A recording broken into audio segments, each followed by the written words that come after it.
કોંગ્રેસ બહાર ઉભેલા તમામ ભાઈઓને વિનંતી કે રાહુલજી પધારી ગયા છે, તરત સભા સ્થળમાં આવી જાય। તમામ મિત્રોને વિનંતી કરવામાં આવે છે કે તેઓ ખુરશી ઉપર પોતાનું સ્થાન ગ્રહણ કરે। अखिल भारतीय राष्ट्रीय कांग्रेस के अध्यक्ष माननीय राहुल जी हमारे बीच में है। मैं राजूला जाफराबाद के एमएलए को विनती करता हूं, अमरीश भाई डेर को विनती करता हूं कि वो स्वागत प्रवचन करे। भाई श्री अमरीश भाई डेर। भारत माता की, भारत माता की। સૌ પ્રથમ મારી ડાબી બાજુ બેઠેલા મિત્રોને વિનંતી કરું છું કે ખુરશી ઉપર આવી જાઓ। આટલી મોટી સંખ્યા છે, હું સમજી શકું છું તડકો છે, પણ આપણે બધા આપણી જગ્યા ઉપર આવવા માટે આપ સૌને હું વિનંતી કરું છું।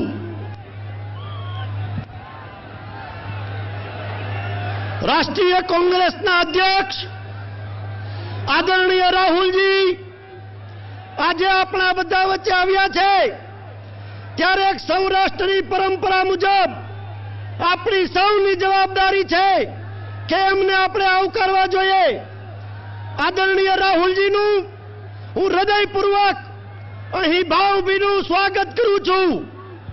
સાથે ઉપસ્થિત ગુજરાતના પ્રભારી આદરણીય રાજીવ સાતવજી, ગુજરાત કોંગ્રેસના પ્રદેશ અધ્યક્ષ માનનીય અમિતભાઈ ચાવડા, विरोध पक्षना नेता ने अपना उम्मीदवार भाई परेश धानाणी जी, पीसीसी ना पूर्व प्रमुख आदरणीय अर्जुन भाई, आदरणीय सिद्धार्थ भाई, पूर्व सीएलपी अने बिहार ना प्रभारी आदरणीय शक्तिजी गोहिल साहेब, मंचस्थ बधा ज मेहमानों, वडीलो अने युवान दोस्तों अने माताओं बहनों अने मीडियाना लोको, आप सौने हूँ हृदयथी आ भूमि उपर, सौराष्ट्रनी भूमि उपर आवकारू छूं। आज आ देश विविध परिस्थितिओमांथी ज्यारे पसार थई रह्यो छे, त्यारे कांग्रेसना राष्ट्रीय अध्यक्ष आदरणीय राहुलजीना नेतृत्वमां जे वातो लईने प्रजा वच्चे आव्या छीए ए वातोने तमारे जन जन सुधी पहोंचाडवानी छे। आजे युवानोना प्रश्नो छे, आजे महिलाओना प्रश्नो छे, आजे खेडूतोना प्रश्नो छे, आजे वंचितोना प्रश्नो छे, आजे पीड़ितोना प्रश्नो छे, आजे शोषितोना प्रश्नो छे। त्यारे आ देशनी अंदर नाना माणसो माटे जो कोई काम करी शकतुं होय तो ए मात्र ने मात्र कांग्रेस छे। मारी वात साची होय तो मारी साथे आप सौ सूर पुरावो। कांग्रेस, कांग्रेस। फरी वखत वधु भाषण न करता आदरणीय शेष नेतृत्व ने आदरणीय राहुलजी सहित अहींया स्वीकारूं छुं अने आप सौने विशेष आमंत्रण जे आप्युं छे अने आप सौ आव्या छो। फरी वखत आप सौने आमंत्रण सहित पधारी अने आप सौनुं भावभीनुं स्वागत करूं छुं। भारत माता की जय। जय हिंद, जय भारत। आभार। आभार अमरीश भाई। हमारी परंपरा रही है कि हमारे अतिथि को, सम्माननीय नेता को हम पुष्पों से और फूलों से उनका स्वागत करते हैं। मैं सारे विधान सभ्यों को, एमएलए को विनती करता हूं कि सारे एमएलए, पूर्व एमएलए और पूर्व सांसद श्री हमारे अध्यक्ष राहुल जी का फूलों से, फूलों के हार से उनका स्वागत करेंगे।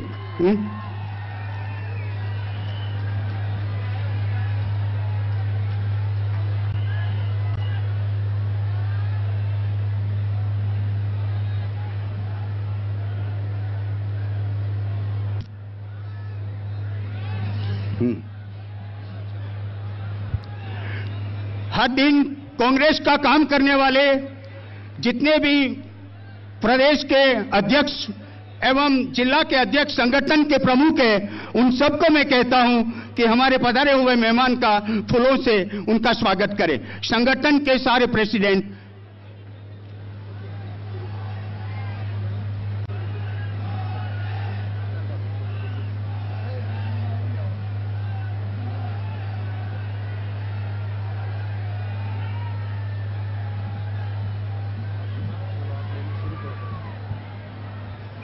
जल्दी पहुंचो ने बेन। હવે મોમેન્ટોથી સ્વાગત કરવા માટે આમંત્રિત કરું છું ડોક્ટર કલસરિયા સાહેબ, અમરીશભાઈ ડેર અને પ્રવીણભાઈ વાળાને કે રાહુલજીનું તાત્કાલિક મોમેન્ટો આપીને સન્માન કરે. રાજભાઈ મહેતા અને વિજય બારિયા પણ આના પછી તૈયાર રહી.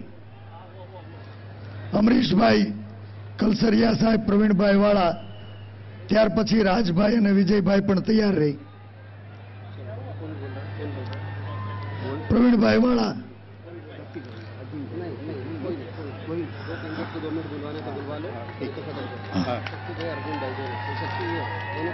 રાજભાઈ મહેતા અને વિજયભાઈ બારિયા ખેડૂતોનું પ્રતીક ગાડાથી રાહુલજીનું સ્વાગત કરશે.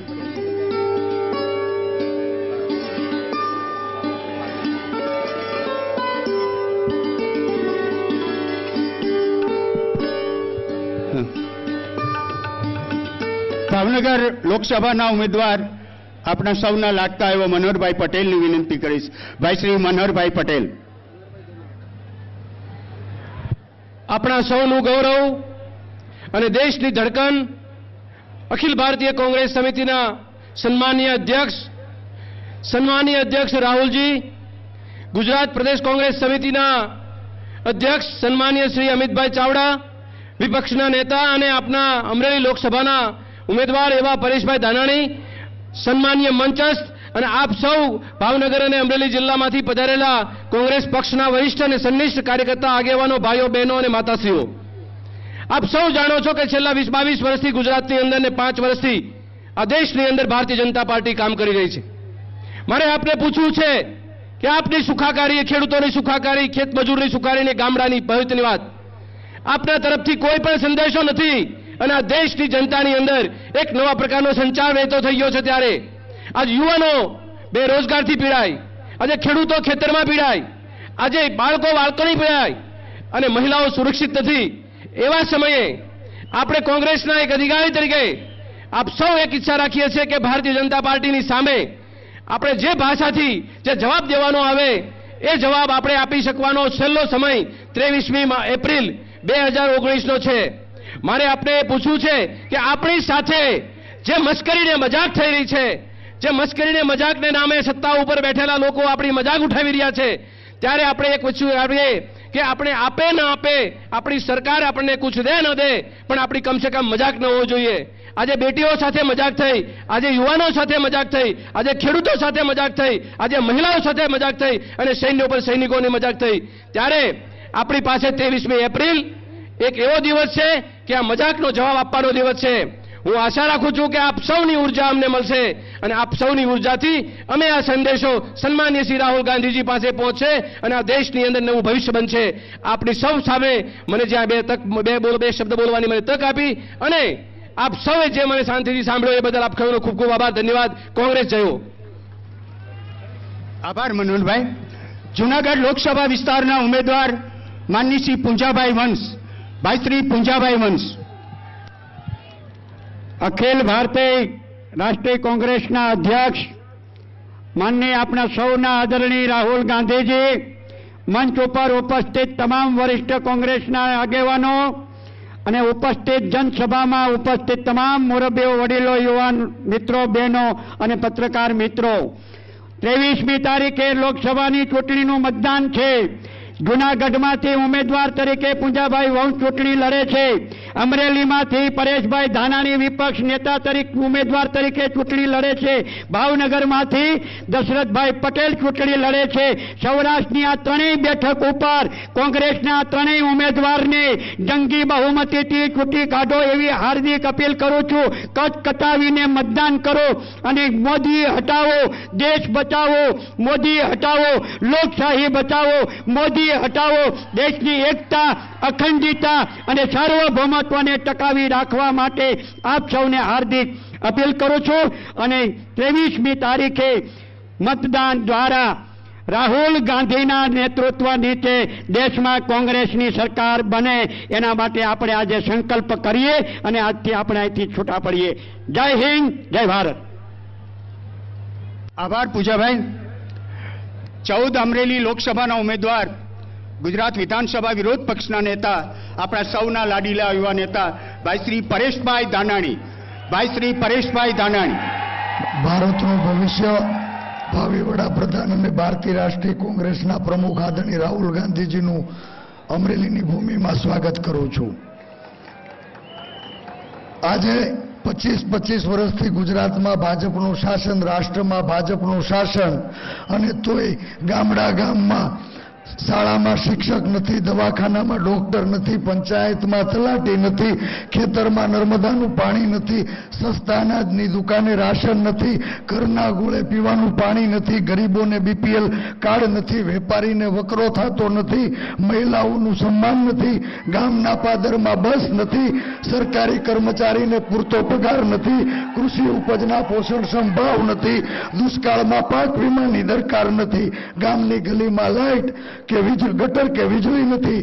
આ બધી સમસ્યાઓની વચ્ચે આજ રાહુલજી આવતીકાલના ભારતના નિર્માણ સંકલ્પ માટે, ભારત નિર્માણના સંકલ્પ માટે આપણી વચ્ચે આવી રહ્યા છે. ત્યારે ચોકીદાર સાહેબને આપણે સવાલ પૂછીએ કે ચોકીદાર સાહેબ, તમે નોટબંધીથી સૌને નવરા કર્યા છે, યુવાનો બેરોજગાર છે, મહિલાઓને મોંઘવારીનો માર છે, વિદ્યાર્થીઓ ઉપર શિક્ષણનો ભાર છે, ખેડૂતો દેવાદાર છે, સરકારી કચેરીમાં ભ્રષ્ટાચાર છે, વેપાર ધંધાને મંદીનો માર છે, ગરીબો ઉપર અત્યાચાર છે. ત્યારે બસ, હવે બસ, મારા ગુજરાતને તમે ગુલામીની જંજીરમાં જકડ્યું છે. ત્યારે બીજી આઝાદીની લડાઈનો સંકલ્પ મારું ગુજરાત લેશે, ગુજરાતમાં મારું અમરેલી લેશે, કમળને કચડી નાખશે, અમરેલી સહિત સમગ્ર દેશમાં તિરંગો લહેરાશે, રાહુલજીના નેતૃત્વમાં ગરીબ ગામડા અને ખેડૂતની સરકાર રચાશે. એ જ અપેક્ષા અને શુભેચ્છા સાથે આપ સૌનો હૃદયથી આભાર.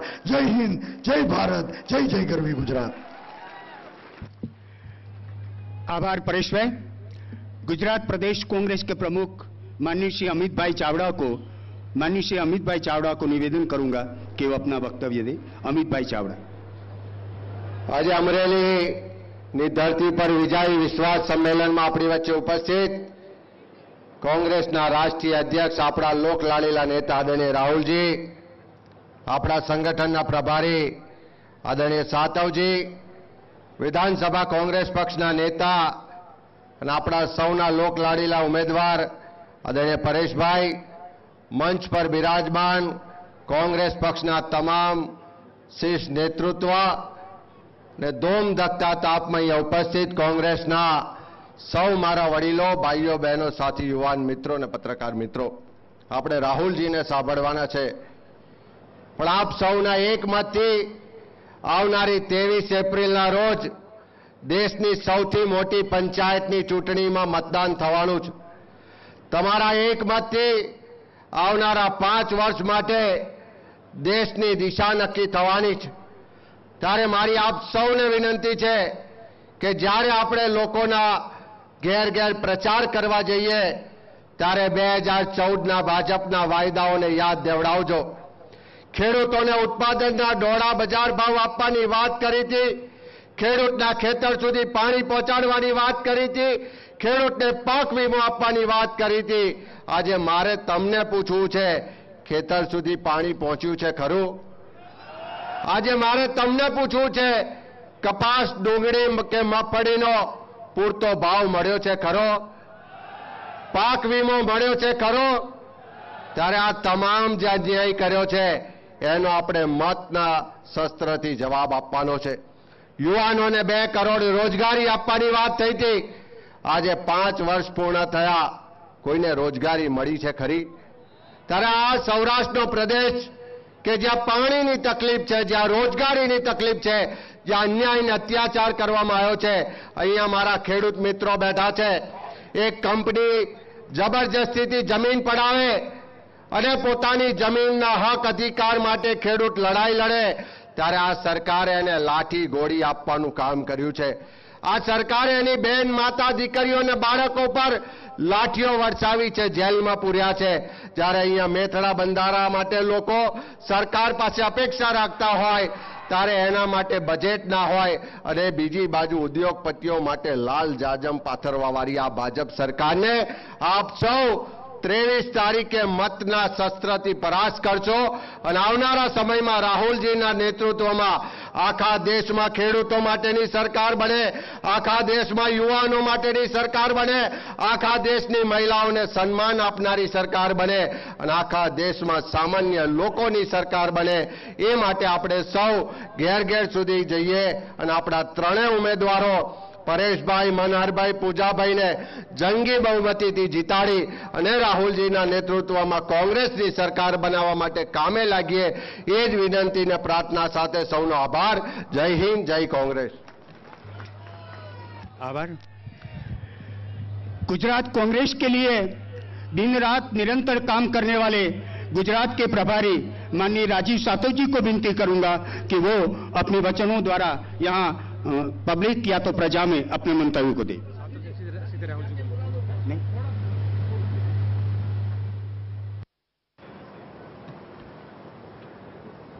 अखिल भारतीय कांग्रेस कमेटी के अध्यक्ष, हम सबके नेता आदरणीय राहुल जी को सुनने के लिए आप यहां पर आए हो.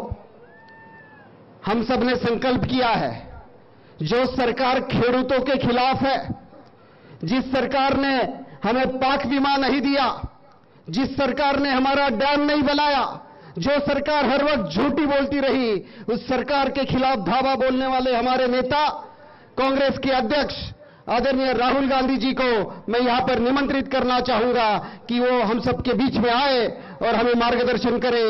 हम सबके नेता आदरणीय राहुल गांधी जी.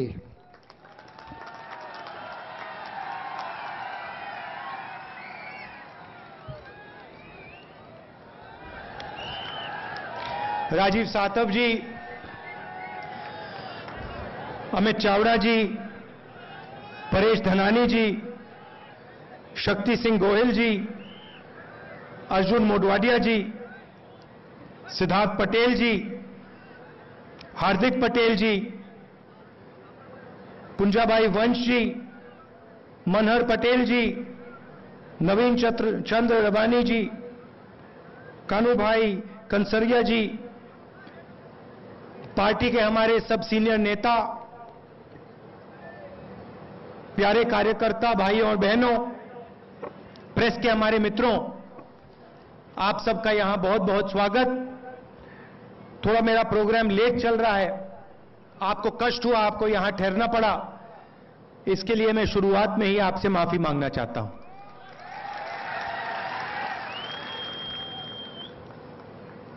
अभी भाषण में किसी ने कहा कि नरेंद्र मोदी जी को हटाना है. 5 साल पहले प्रधानमंत्री बने और देश की जनता ने नरेंद्र मोदी जी पे भरोसा किया था. देश की जनता ने प्रधानमंत्री बनाया और गुजरात की जनता ने पूरा भरोसा करके 26 की 26 सीट देकर नरेंद्र मोदी को दिल्ली भेजा था. गुजरात के हैं और आपके दिल में भरोसा था कि नरेंद्र मोदी जी कुछ करके दिखाएंगे. 5 साल हो गए, 3-4 बड़े वायदे किए थे. 2 करोड़ युवाओं को हर साल मैं रोजगार दिलवाऊंगा. दूसरा, 15 लाख रुपए हर बैंक अकाउंट में मैं डाल के दिखा दूंगा. और तीसरा, किसानों को कुछ भी हो जाए, किसानों को सही दाम दिलवा के ही मैं रहूंगा, मोदी जी ने कहा था. अब देखो, हंसी आ रही है लोगों को. मैं आपको उनके वायदे याद दिला रहा हूं और हंसी आ रही है लोगों को. अब देखिए, 15 लाख की बात की, मैं सच बोलूं तो सोच अच्छी लगी मुझे, झूठ कहा मगर आइडिया अच्छा था.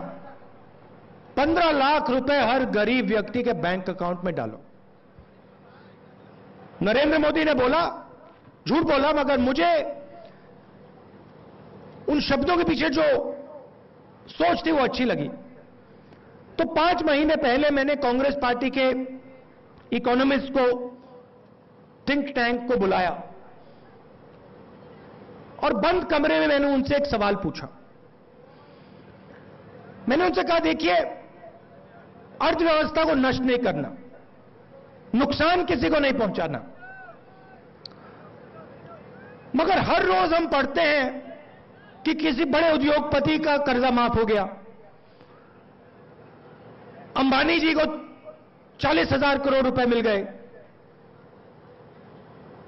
नीरव मोदी 35,000 करोड़ रुपए लेके भाग गया। हर रोज देश का किसान, देश का मजदूर ये पढ़ता है कि किसी अरबपति को हिंदुस्तान की सरकार ने पैसा दिया। मैंने थिंक टैंक से पूछा, इकोनॉमिस्ट से पूछा, कांग्रेस पार्टी के जो इकोनॉमिस्ट हैं उनसे पूछा, मैंने एक सवाल का जवाब दो। ठीक है, मैं समझता हूं 15 लाख झूठ था,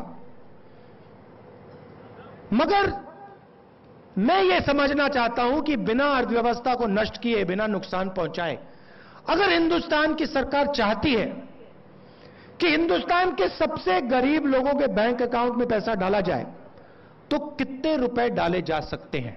उन्होंने मुझसे पूछा, कितने लोगों को आप पैसा देना चाहते हो?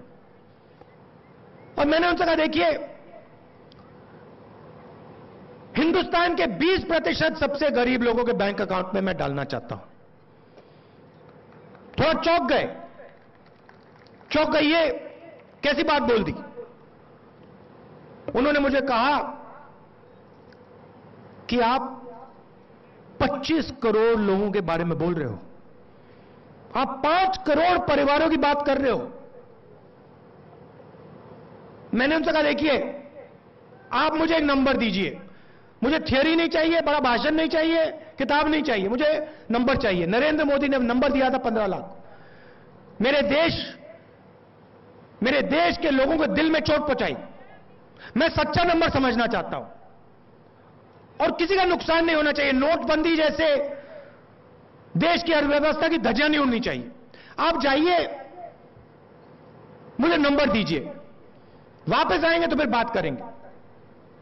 5 महीने बाद वापस आते हैं और मैं आपको बताऊं सच्चाई, मैं हैरान हो गया। मुझे अब आते हैं, कागज पे लिखते हैं 72,000। 72,000। मैंने कहा 72,000 ये क्या है? कहते हैं 72,000 रुपए 5 करोड़ परिवारों के बैंक अकाउंट में हिंदुस्तान की सरकार हर साल डाल सकती है।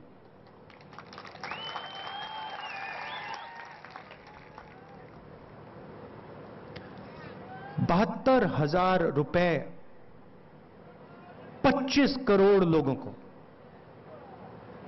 दूसरे तरीके से कहता हूं, नरेंद्र मोदी ने 15 लाख बोला, झूठ था। सच्चाई है, हिंदुस्तान की सरकार 20% गरीब लोगों के बैंक अकाउंट में 3,60,000 रुपए 5 साल के डाल सकती है।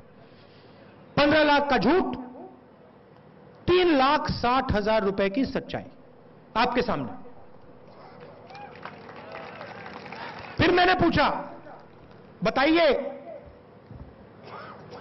अर्थव्यवस्था का नुकसान होगा, किसानों को नुकसान होगा, छोटे दुकानदारों का नुकसान होगा? मुझे कहते हैं नहीं होगा। मैंने कहा, कैसे कहते हो कि नहीं होगा? इतना पैसा हम गरीबों की जेब में डाल रहे हैं। बड़ा सुंदर जवाब आया। कहा, देखिए, नरेंद्र मोदी जी ने नोटबंदी की, नरेंद्र मोदी जी ने गब्बर सिंह टैक्स लागू किया, लाखों करोड़ रुपए नरेंद्र मोदी जी ने हिंदुस्तान की अर्थव्यवस्था से निकाले, आपके जेब में से निकाले, किसानों के जेब में से निकाले, महिलाओं के जेब में से निकाले। सिस्टम से पूरा का पूरा पैसा निकाल दिया। जब उन्होंने सिस्टम से पैसा निकाला, आपने माल खरीदना बंद कर दिया। आपके जेब में पैसा था, आप शर्ट, पैंट, जूता, टेलीफोन, कैमरा खरीदते थे, आपने सब बंद कर दिया। जैसे ही आप सबने माल खरीदना बंद किया, हिंदुस्तान की फैक्ट्रियां बंद हो गई। जैसे हिंदुस्तान की फैक्ट्रियां बंद हुई, बेरोजगारी धड़ाक से बढ़ गई। आज 45 साल से सबसे ज्यादा बेरोजगारी है हिंदुस्तान में। कारण नोटबंदी, गब्बर सिंह टैक्स। तो जब हम, जैसे ही हम आपके जेब में 20% गरीब लोगों के जेब में यह पैसा डालेंगे, जादू शुरू हो जाएगा। जादू क्या होगा? आप इस पैसे को लेकर चीजें खरीदना शुरू करोगे। ये जो हमारी माताएं बहनें आई हैं, ये चीजें खरीदना शुरू करेंगी। जैसे ही आपने माल खरीदना शुरू किया, वैसे ही हिंदुस्तान की फैक्ट्रियां चालू हो जाएंगी। जैसे ही हिंदुस्तान की फैक्ट्रियां चालू होंगी, आपके बच्चों को, देश के युवाओं को उन्हीं फैक्ट्रियों में रोजगार मिलेगा। जैसे इंजन स्टार्ट होता है, चाबी घुमा के इंजन स्टार्ट होता है, वैसे हमारी न्याय योजना हिंदुस्तान की अर्थव्यवस्था के इंजन को धड़ाक से स्टार्ट कर देगी। देखो कांग्रेस पार्टी की सोच, 72,000 रुपए न्याय योजना 5 करोड़ परिवारों के बैंक अकाउंट में सीधा। और यहां जो पुरुष बैठे हैं, मैं आपको उदास नहीं करना चाहता हूं, मगर पैसा महिलाओं के बैंक अकाउंट में जाएगा भाइयों। अब आपको अच्छा लगे ना लगे मैं नहीं जानता, मगर महिलाओं के बैंक अकाउंट में 72,000 जा रहा है हर साल। और इससे हिंदुस्तान के किसानों को लगेगा, हिंदुस्तान के बेरोजगार युवाओं को लगेगा, हिंदुस्तान के छोटे दुकानदारों को लगेगा, उनका फायदा होगा।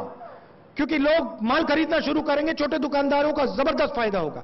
गुजरात के छोटे छोटे जो बिजनेस हैं, उनका जबरदस्त फायदा होगा। योजना का नाम न्याय योजना। पिछले 5 सालों में नरेंद्र मोदी जी ने जो अन्याय किया, किसानों के खिलाफ अन्याय किया, छोटे दुकानदारों के खिलाफ अन्याय किया, उसके लिए हम न्याय योजना लाए हैं और इसको हम 2019 का चुनाव जीतते ही लागू कर देंगे। और ऐतिहासिक निर्णय है। देखिए, न्याय योजना के बाद हिंदुस्तान में 12,000 रुपए प्रति महीना से आमदनी का एक भी व्यक्ति नहीं रहेगा। जिसकी भी 12,000 रुपए प्रति महीना आमदनी कम है, उसको न्याय योजना का फायदा डायरेक्ट होगा। अब मध्यम वर्ग के लोग कहेंगे, मोदी जी ने कहा कि पैसा कहां से आएगा? हम किसान के कर्जा माफ की बात करते, कहते पैसा कहां से आएगा? न्याय योजना की बात करते, पैसा कहां से आएगा? किसान को सही दाम देने की बात कहते, पैसा कहां से आएगा? जब भी गरीबों के लिए हम कुछ करते हैं, नरेंद्र मोदी एकदम कहते पैसा कहां से आएगा। मैं आपको बता देता हूं कहां से आएगा। अनिल अंबानी को राफेल कॉन्ट्रैक्ट मिला, 35,000 करोड़ रुपए बैंक अकाउंट में सीधे नरेंद्र मोदी ने डाले। अदानी जी को दिन भर कहीं ना कहीं जमीन मिलती है। कुछ ही दिन पहले बालाकोट में हमला हुआ, उसी दिन अदानी जी को 6 एयरपोर्ट नरेंद्र मोदी जी ने पकड़ा दिया। ऐसे मेहुल चोकसी, नीरव मोदी, ललित मोदी, नीरव मोदी, विजय माल्या। भाइयों और बहनों, मैं आपको बता रहा हूं, न्याय योजना का पैसा इन चोरों के बैंक अकाउंट से आएगा। और मध्यम वर्ग के जेब से नहीं आएगा। इनकम टैक्स को कांग्रेस पार्टी नहीं बढ़ाएगी। अब चलते हैं रोजगार पे। नरेंद्र मोदी ने कहा 2 करोड़ युवाओं को रोजगार दूंगा। 45 साल से ज्यादा बेरोजगारी आज है हिंदुस्तान में। कारण नोटबंदी, गब्बर सिंह टैक्स। गुजरात के जो छोटे बिजनेस हैं, पूरी दुनिया में आप लोग मशहूर हो, अमेरिका में मशहूर हो, यूरोप में मशहूर हो, पूरी दुनिया को आपने हिला के रख दिया। और नोटबंदी करके, गब्बर सिंह टैक्स लागू करके नरेंद्र मोदी जी ने आपको हिला दिया। हमने मैनिफेस्टो में निर्णय लिया है, कोई भी गुजराती युवा, आप लोग बड़े एंटरप्रेन्योर हो, मोदी जी ने मेक इन इंडिया की बात की, स्टार्टअप इंडिया की बात की। कोई भी गुजराती युवा बिजनेस खोलना चाहता है तो आज उसे सरकारी ऑफिसेज में परमिशन लेनी पड़ती है। आपको बिजनेस खोलना है, चलो सरकार के ऑफिस में चलो, परमिशन लो। एक ऑफिस में नहीं, 10-15 ऑफिस में जाकर परमिशन लो। हर ऑफिस में आपसे रिश्वत मांगेंगे। हमने मैनिफेस्टो में साफ लिखा है, गुजरात का कोई भी युवा अगर बिजनेस चालू करना चाहता है तो 3 साल के लिए उसको किसी से कोई परमिशन लेने की जरूरत नहीं। लो, आप अपना बिजनेस चालू करो, जब आपका बिजनेस तैयार हो जाएगा, मजबूत हो जाएगा, आपके पास 30-40 लोग काम करेंगे, तब आप जाके सरकारी ऑफिस में परमिशन लेना। और जो पूरा का पूरा बैंक का पैसा सरकार ने इन 15 लोगों को दिया है, भाई और बहनों, 3,50,000 करोड़ रुपए उनका कर्जा माफ हुआ है। गुजरात में किसानों का कर्जा माफ नहीं हुआ। आपने मध्य प्रदेश, राजस्थान, छत्तीसगढ़ के चुनाव देखे। मुझे काफी दुख होता है, गुजरात के चुनाव में मैंने कहा था कांग्रेस पार्टी की सरकार यहां लाओ और 10 दिन के अंदर हम किसान का कर्जा माफ कर देंगे, मैंने कहा था। और बाल बाल बचे, बीजेपी बाल बाल बची। आपने पूरा समर्थन किया, गुजरात के किसान ने समर्थन किया। यही बात मैंने मध्य प्रदेश, छत्तीसगढ़, राजस्थान में कही। मैंने कहा देखिए और कुछ हो जाए मैं नहीं जानता, अगर यहां हमारी सरकारें आएंगी 10 दिन के अंदर हर किसान का कर्जा माफ हो जाएगा। मैंने कहा था, वहां भी कहा था, यहां भी कहा था। यहां मैं नहीं कर पाया, वहां मैंने कर दिया। मध्य प्रदेश, राजस्थान, छत्तीसगढ़ 2 दिन के अंदर तीनों प्रदेशों में सब किसानों का कर्जा माफ हो गया, खत्म। कर्नाटक में कर्जा माफ किया 11,000 करोड़ रुपए। पंजाब में कर्जा माफ किया। जहां भी हमारी सरकार बनती है हम कर्जा माफ करते हैं। क्यों? क्योंकि हम किसानों के साथ खड़ा होना चाहते हैं। कपास के लिए क्या एमएसपी मिलती है आपको? क्या दाम मिलता है आजकल? 650 रुपए। कांग्रेस के समय कितना मिलता था? आजकल आपका बीमा का पैसा कहां जाता है? अनिल अंबानी भाई और बहनों डिस्ट्रिक्ट बांट रखे हैं, स्टेट बांट रखे हैं। जम्मू कश्मीर का पूरा बीमा का काम अनिल अंबानी। ये लो, तुम 10 डिस्ट्रिक्ट लो, तुम ये 10 लो, तुम ये 15 लो। आप लोग अपना पैसा डालते हो बीमा के लिए, प्राइवेट कंपनी को पैसा जाता है। नुकसान किसका होता है? आपका। आंधी आती है, तूफान आता है, आपका खेत नष्ट होता है, फायदा जाता है उन्हीं 15 उद्योगपतियों को। 10,000 करोड़ रुपए आपका पैसा, बीमा का पैसा हिंदुस्तान के सबसे अमीर लोगों के बैंक अकाउंट में डाला है सरकार ने। हमने निर्णय लिया है 2 काम हम आपके लिए करेंगे। सबसे पहले ऐतिहासिक काम, बजट बनता था पहले, 2 बजट बनाए जाते थे।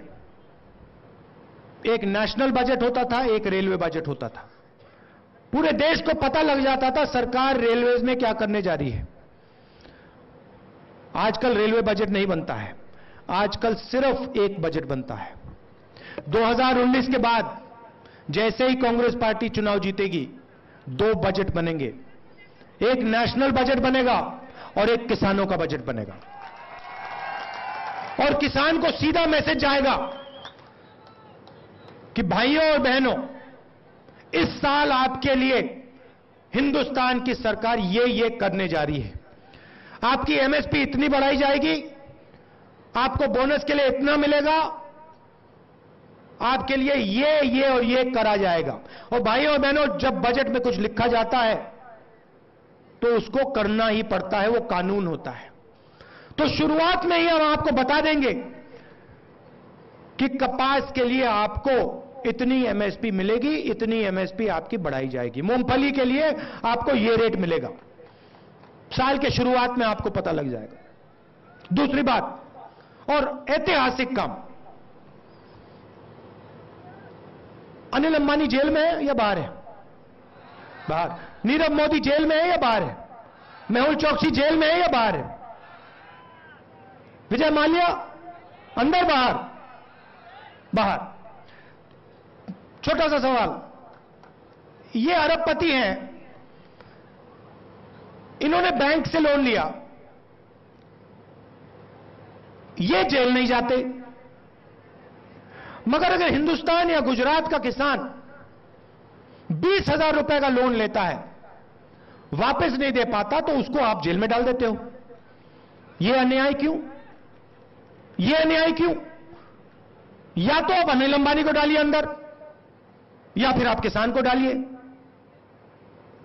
यह तो नहीं हो सकता कि उसको आपने बाहर रखा, इसको आपने अंदर किया। या दोनों को अंदर कीजिए या दोनों को बाहर कीजिए। सही बात है ना? तो हमने मैनिफेस्टो में लिख लिया। और अच्छी बात, ऐतिहासिक बात सुनिए, मैं किसान के दिल से दर्द मिटाना चाहता हूं, डर मिटाना चाहता हूं। अब सुनिए, 2019 चुनाव जीतने के बाद हिंदुस्तान का कोई भी किसान कर्ज लौटाने के लिए जेल में नहीं डाला जा सकेगा। या तो आप अनिल अंबानी को करिए अंदर, मेहुल चौकसी को, नीरव मोदी को। न्याय होना चाहिए, इसलिए हम न्याय योजना लाए हैं, इसलिए हम किसानों की मदद करना चाहते हैं। नरेंद्र मोदी जी 2 हिंदुस्तान चाहते हैं, एक 15-20 लोगों का चमकता हुआ हिंदुस्तान। उनके बच्चे यूनिवर्सिटी जाना चाहे, कॉलेज जाना चाहे, कहीं भी जा सकते हैं। वो बीमार हो, कहीं भी इलाज हो जाए, लाखों रुपए देंगे, कोई कमी नहीं है पैसे की। मगर अगर गुजरात का कोई युवा यूनिवर्सिटी कॉलेज जाना चाहे तो पहले वो 15 लाख रुपए निकाल के उनकी जेब में डाले। अगर गुजरात के किसी युवा की माता पिता को कैंसर हो, बीमार हो, तो 15-20 लाख पहले उनकी जेब में डालो। अस्पताल में एमआरआई कराना हो, कैट स्कैन कराना हो तो लाखों हजारों रुपए दो। ऑपरेशन करवाना हो लाखों रुपए दो। कहां जाता है? उन्हीं की जेब में जाता है। अनिल अंबानी, मेहुल चौकसी, आप मुझे बताइए, हिंदुस्तान एरोनॉटिकल लिमिटेड थी, 70 साल से हवाई जहाज बना रही है। भाई और बहनों, पाकिस्तान पे जो हवाई जहाजों ने बम गिराया उसका मेंटेनेंस एचएएल करती है, हिंदुस्तान एरोनॉटिकल लिमिटेड कंपनी करती है, सरकारी कंपनी, 70 साल से काम कर रही है। मिराज हवाई जहाज, मिग हवाई जहाज, सुखोई हवाई जहाज। अनिल अंबानी ने जिंदगी में हवाई जहाज नहीं बनाया, एक हवाई जहाज नहीं बनाया। हजारों करोड़ रुपए का कॉन्ट्रैक्ट उसको दे दिया। यूपीए सरकार ने कहा था एचएएल को बनाना है हवाई जहाज, हिंदुस्तान में बनेगा। और सिर्फ हवाई जहाज नहीं बनता, हथियार बनते, रेडार बनता, हवाई जहाज बनते, पूरा सिस्टम बनता। हाई टेक्नोलॉजी की फैक्ट्रियां लगती, गुजरात में शायद लगती। नरेंद्र मोदी जी कहते हैं नहीं, हिंदुस्तान में नहीं बनेगा, फ्रांस में बनेगा। 126 हवाई जहाज नहीं बनेंगे, 36 हवाई जहाज खरीदे जाएंगे और 30,000 करोड़ रुपए अनिल अंबानी की जेब में डालेगा। क्या कारण था इसका? क्यों? अनिल अंबानी ने कभी हवाई जहाज नहीं बनाया? क्या मेरिट है? क्यों उसको दे रहे हो? सिर्फ आपका दोस्त है इसलिए। और भाइयों बहनों, मैं नहीं कह रहा हूं, फ्रांस के राष्ट्रपति ने कहा, नरेंद्र मोदी जी मेरे पास आए, उन्होंने साफ बोला राफेल हवाई जहाज खरीदवाना है, 526 करोड़ रुपए की बात मत करो, 1600 करोड़ रुपए में खरीदो। 30,000 करोड़ रुपए अनिल अंबानी को जाएंगे, हवाई जहाज फ्रांस में बनेगा। फ्रांस के राष्ट्रपति ने कहा कि हिंदुस्तान के प्रधानमंत्री ने, उन्होंने ये बोला। सुप्रीम कोर्ट में केस चालू हुआ। सीबीआई डायरेक्टर को 1:30 बजे रात को हटा देते हैं। हिंदू अखबार में साफ लिखा है, हिंदुस्तान की नेगोशिएटिंग टीम ने कहा कि नरेंद्र मोदी ने पैरेलल नेगोशिएशन कर दिया है। नरेंद्र मोदी सीधा डायरेक्ट फ्रांस की कंपनी से बात कर रहा है, नरेंद्र मोदी डायरेक्ट फ्रांस की सरकार से बात कर रहा है। हिंदुस्तान के एयरफोर्स के नेगोशिएटर्स ने यह बोला है। तो आपसे कहा मुझे प्रधानमंत्री मत बनाओ, चौकीदार बनाओ। आपसे कहा, भाइयों और बहनों एक बात बताओ, किसान के घर के सामने चौकीदार दिखाई देता है क्या? मजदूर के घर के सामने चौकीदार दिखता है कभी? बेरोजगार युवा के घर के सामने चौकीदार होता है क्या? भाई और बहनों, ये आपके चौकीदार नहीं है, ये अदानी और अंबानी के चौकीदार हैं। और इनका काम आपका पानी, आपकी बिजली, आपकी जमीन इन्हीं 15-20 लोगों को देने का है। और जो इन्होंने पिछले 5 साल में अन्याय किया, और सच बोलूं तो गुजरात में बहुत सालों से चल रहा है, यही कारण है कि हमने आपको अब न्याय योजना देनी है। 72,000 रुपए 20% गरीब लोगों के बैंक अकाउंट में सीधा साल के 72,000, 5 साल के 3,60,000 रुपए, ये हमारी गारंटी है। मैं यहां आपसे झूठ बोलने नहीं आया हूं। मैं आपसे ये नहीं कहूंगा कि 15 लाख डाल दूंगा बैंक में, नहीं डाल सकते। अगर 15 लाख डाल दिया, हिंदुस्तान की अर्थव्यवस्था नष्ट हो जाएगी। 3,60,000 5 साल में डाल दूंगा। मैं आपको यह नहीं कहूंगा कि 2 करोड़ युवाओं को हर साल रोजगार दूंगा ना, मगर मैं आपको यह जरूर कहूंगा कि 22 लाख सरकारी नौकरियां हैं, उनको मैं 1 साल के अंदर भर के दिलवा दूंगा। मैं आपको यह भी कहूंगा कि पंचायतों में 10 लाख युवाओं को रोजगार दिया जा सकता है। 10 लाख युवाओं को हम रोजगार दिलवा सकते हैं। यह काम किया जा सकता है। किसानों की मदद की जा सकती है, किसानों का कर्जा माफ किया जा सकता है। तो आपके ऊपर है, एक तरफ अन्याय और झूठ, दूसरी तरफ न्याय और सच्चाई। और हमारे जो प्यारे कार्यकर्ता हैं, विचारधारा की लड़ाई जो लड़ते हैं, दिन भर लड़ते हैं, आपका मैं धन्यवाद करना चाहता हूं। और जो गरीब जनता है, जो हर बार कांग्रेस पार्टी का समर्थन करती है, जो हमें भरोसा करती है, आपका मैं दिल से धन्यवाद करना चाहता हूं। और मैं आपको आश्वासन देना चाहता हूं, गुजरात की जनता को आश्वासन देना चाहता हूं कि मैं आपके साथ खड़ा मिलूंगा। जो भी आपको, जब भी आप मुझे यहां बुलाओ, आपने मुझे चुनाव में इतना प्यार दिखाया, मैं नहीं भूलने वाला हूं। जब भी आप मुझे बुलाओ, जो भी मैं आपके लिए कर सकता हूं, बस आपको कहने की जरूरत है। आप सबका दिल से बहुत बहुत धन्यवाद। नमस्कार, जय हिंद।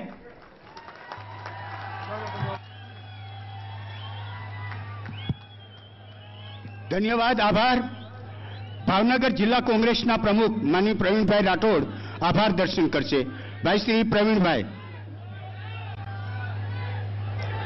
વિજય વિશ્વાસ રેલીની અંદર ઉપસ્થિત ઓલ ઇન્ડિયા કોંગ્રેસ કમિટીના અધ્યક્ષને આપણા સૌના આદરણીય એવા રાહુલ ગાંધીજી, ગુજરાત પ્રદેશ કોંગ્રેસ સમિતિના પ્રમુખ આદરણીય અમિતભાઈ ચાવડાજી, વિધાનસભા વિરોધ પક્ષના નેતા અને અમરેલીના ઉમેદવાર એવા પરેશભાઈ દાનાણી, સમગ્ર ગુજરાતમાંથી અને સૌરાષ્ટ્રમાંથી પધારેલા સૌ કોંગ્રેસ પક્ષના આગેવાનો, કાર્યકર્તાઓ, અમરેલી મત વિસ્તાર અને ભાવનગર મત વિસ્તાર અને જૂનાગઢ માંથી પધારેલા મતદારો, મીડિયાના મિત્રો, અહીંયા ઉપસ્થિત રહેલા સૌ કાર્યકર્તાઓ અને આગેવાનોનો હું હૃદયપૂર્વક આભાર માનું છું. અસ્તુ. જય હિન્દ, જય ભારત.